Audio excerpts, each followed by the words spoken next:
Payment को जल्दी से रिवाइज कर लेते हैं। यहाँ पर current account and capital account रहता है। इंडिया का जनरली करंट अकाउंट में डेफिसिट रहता है एंड कैपिटल अकाउंट में सरप्लस रहता है।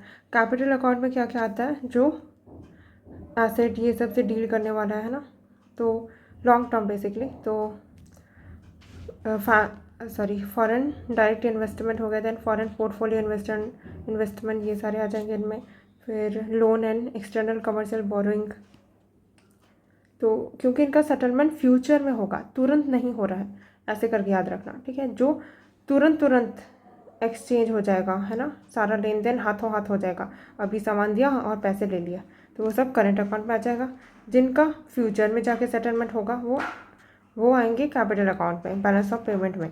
तो FDI, FPI loans, external commercial borrowing के तो बाद में लोन दोगे ना, मतलब रीपे करोगे टाइम पूरा होने के बाद, कंप्लीट होने के बाद। Then non residents investment in the bank, investment का रिजल्ट थोड़ी तुरंत मिल जाता है, बाद में मिलता है ना।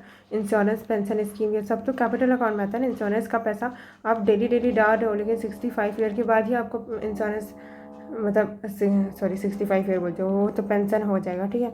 इंश्योरेंस क्या होगा, इंश्योरेंस में आप पैसा डाल रहे हो, लेकिन आपको तुरंत नहीं मिलने वाला बेनिफिट। जब आपको एक्सीडेंटल वाला कुछ हुआ तब इंश्योरेंस, अगर लाइफ इंश्योरेंस है तो वो मिल जाएगा उधर से, इंडेमनिटी वाला ये सब। देन RBI का फॉरेन एक्सचेंज रिजर्व है। RBI के पास जो फॉरेन एक्सचेंज रिजर्व है वो अभी मेंटेन करके रख रहा है, बट अभी वो उसको सेटलमेंट नहीं करेगा। जब उसको ज़रूरत पड़ेगा कि मार्केट में अभी डिमांड बढ़ गया, सप्लाई होगी, मिसमैच हो गया, तब जाके वो क्या करेगा, फॉरेन एक्सचेंज रिजर्व को यूज़ करेगा, तुरंत नहीं करेगा, ठीक है।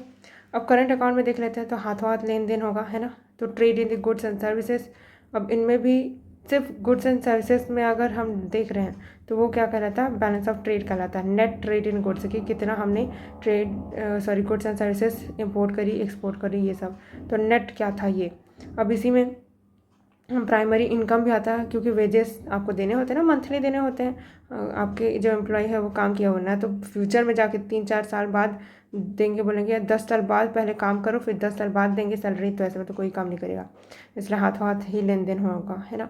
प्रॉफिट हो गया कंपनी को, बहुत मस्त मार्केट चली थी, तो डिविडेंड तुरंत देना पड़ेगा, बाद में थोड़ी दोगे, बाद में तो क्या ही होगा, है ना।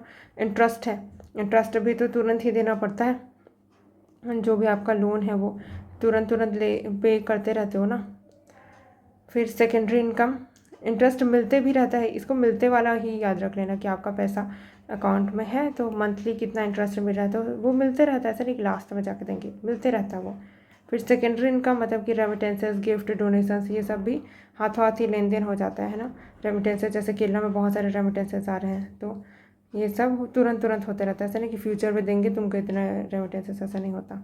अब इसी में विजिबल एंड इनविजिबल का भी क्लासिफिकेशन होता है, तो बैलेंस ऑफ पेमेंट में 2 में डिवाइड कर लेना, current account and capital account. Current account में आता है balance of invisible, balance of visible. Visible क्या होता है, जो गुड्स है वो विजिबल है ना हमको, और वहीं पे जो सर्विसेज है वो हमको दिखती नहीं है ना, नहीं दिखती ना, कि कंप्यूटर में सॉफ्टवेयर से कुछ हमको प्रोडक्ट मिला या फिर उसकी हमने कुछ सर्विसेज ली, कंसल्टेंसी सर्विसेज ली, वो दिख नहीं रहा है, लेकिन है तो ना वो सर्विसेज।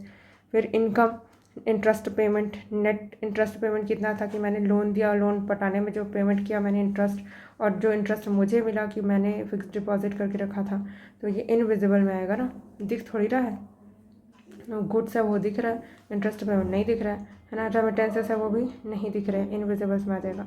तो याद रखना इनविजिबल में क्या कहता है, services income transfer, services income transfer, SIT या STI या STI करके याद रख लेना, ठीक है। तो इनविजिबल है STI, इनविजिबल है STI, सर्विसेज ट्रांसफर्स एंड ये इंटरेस्ट पेमेंट्स, ठीक है। क्योंकि इंटरेस्ट में जो पेमेंट हो रहा है वो आपके सामने नहीं हो रहा है ना, आप जाके चेक करोगे तब जाके विजिबल होगा आपको, और वो भी सर्विसेज में है वो, ठीक है।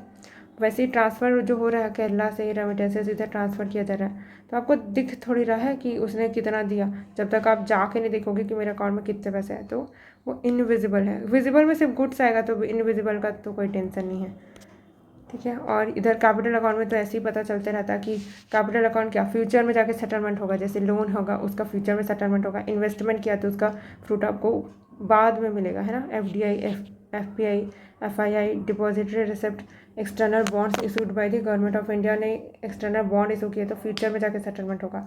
लोन लिया है जैसे एक्सटर्नल लैंडिंग, एक्सटर्नल बोरिंग, ये सब फ्यूचर में जाके सेटलमेंट होगा, अभी नहीं होगा। ठीक है, ये भी हो गया।